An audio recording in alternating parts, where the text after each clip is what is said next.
What do you mean by hot thoughts? You've got a chapter here called Dosing Hot Thoughts. What do you mean by a hot thought? Hot thoughts are the negative thoughts, the angry thoughts, the belittling thoughts that you have toward another person.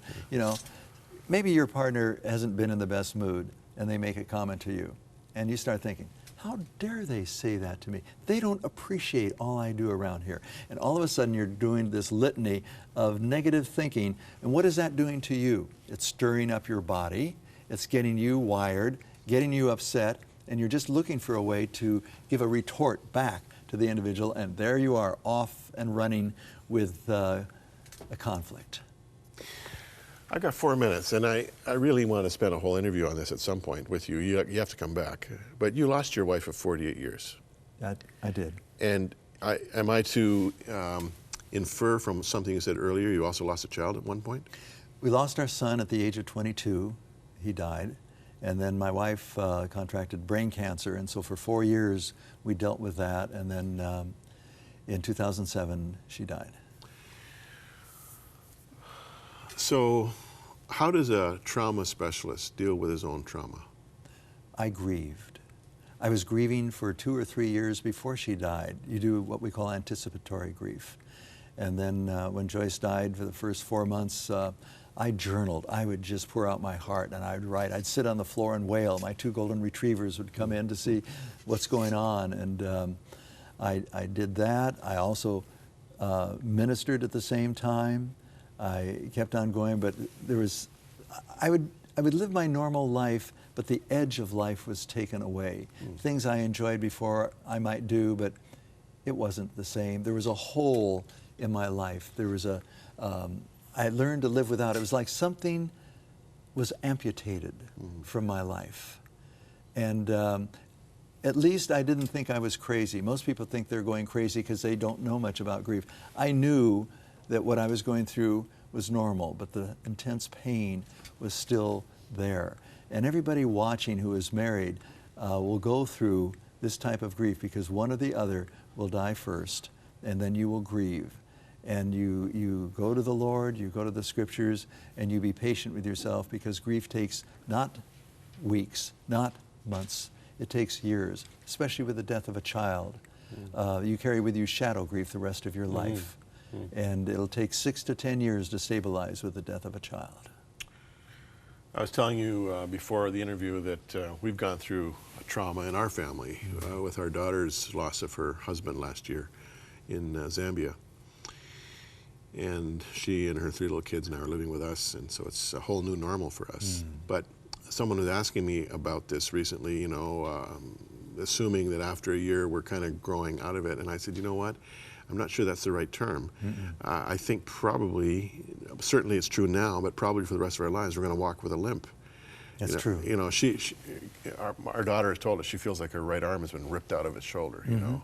And you use the word amputation.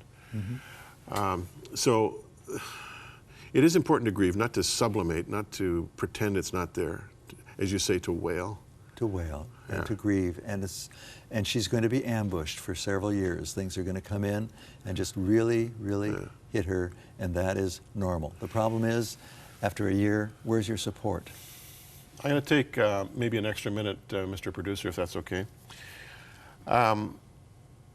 18 months ago, you remarried. Yes, I did. To a woman whose name is Tess. Yes. Lovely name. Yes. And I'm not giving any warning here, and I don't want to presume.